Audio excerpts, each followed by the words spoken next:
A Tall and Small Collection, Season 2, Chapter 13, Settling In.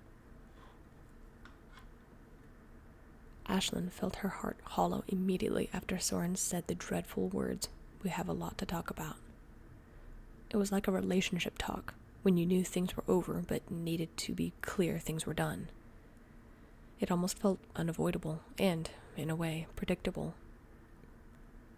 She couldn't help but feel like a fool for hoping they would be able to go back to the way things used to be.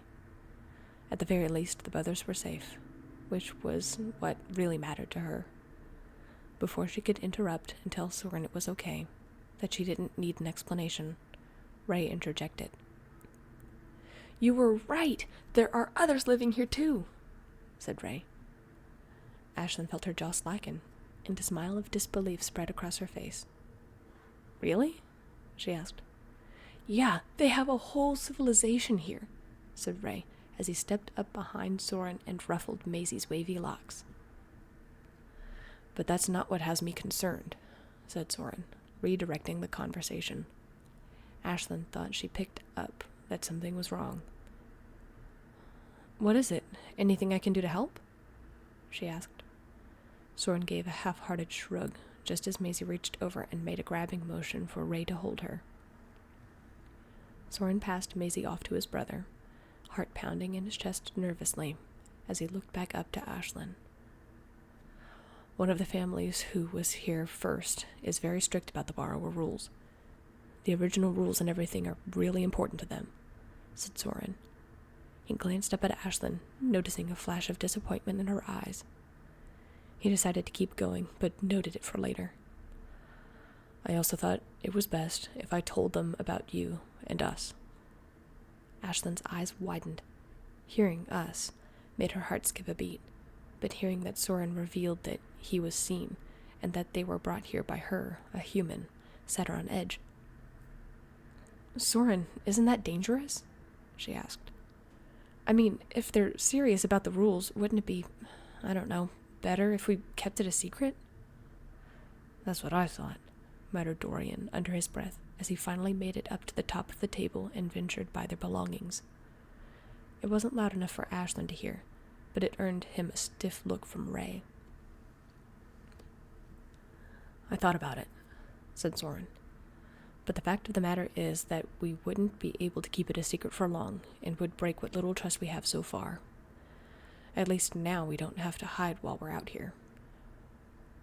"Yeah," said Ray as he set Maisie down and started walking her around the table while holding onto her hands.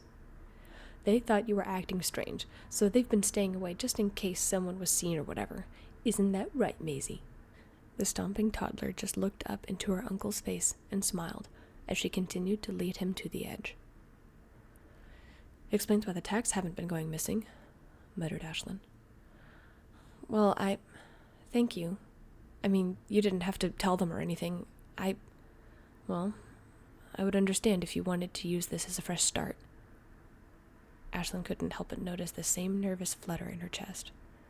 Soren pulled a smile onto one half of his face. "We just got back together. After everything we've been through, it would be a shame to lose it all because of one stuck-up family. We'll just have to make sure we know where other families stand before talking about it," said Soren.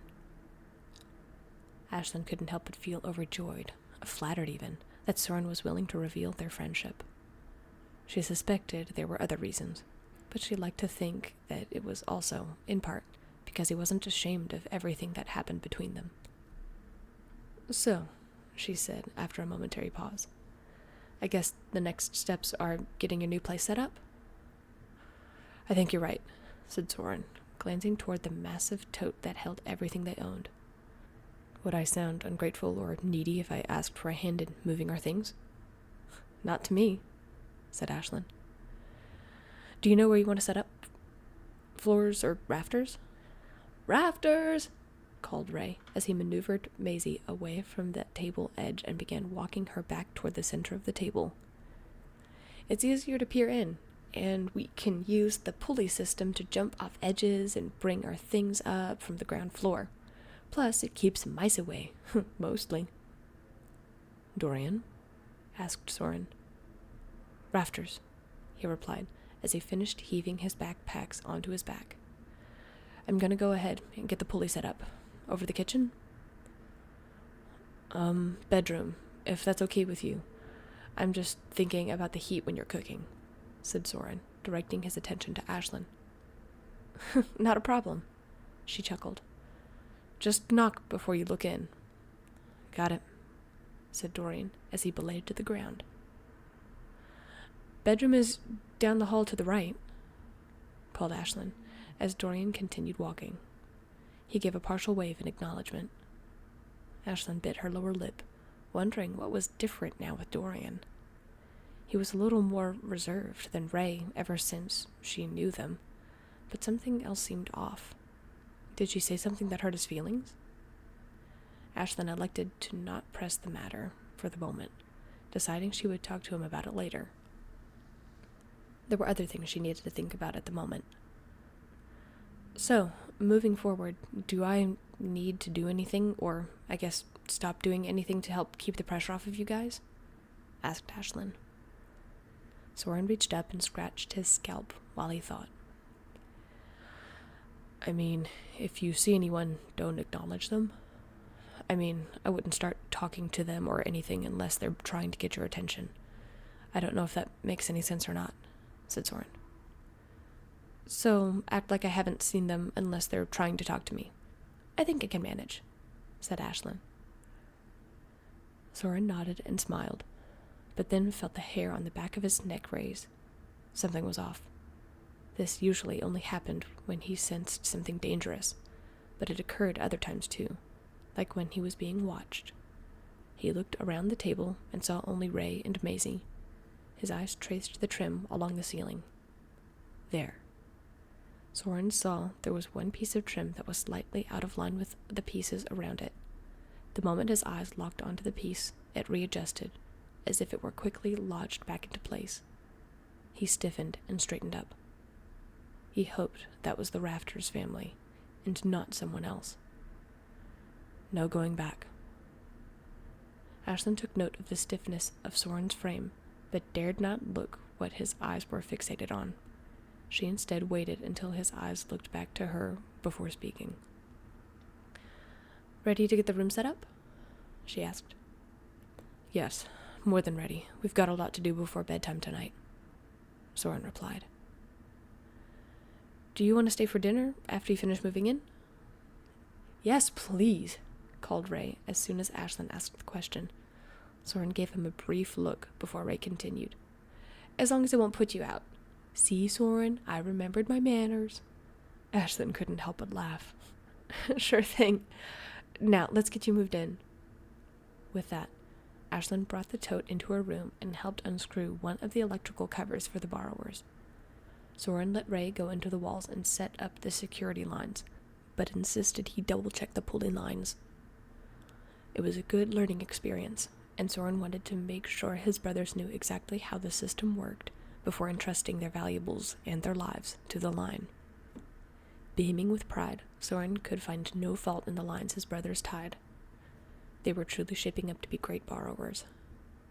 They reinforced a few of the beams and made sure the flooring was secure before bringing their things up. Thankfully, Ashlynn was able to help with this.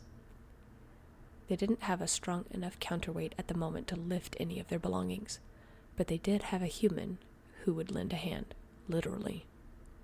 Ashlynn grabbed onto the line and, after the furniture was secured, pulled on the line slowly until they gave the signal to stop.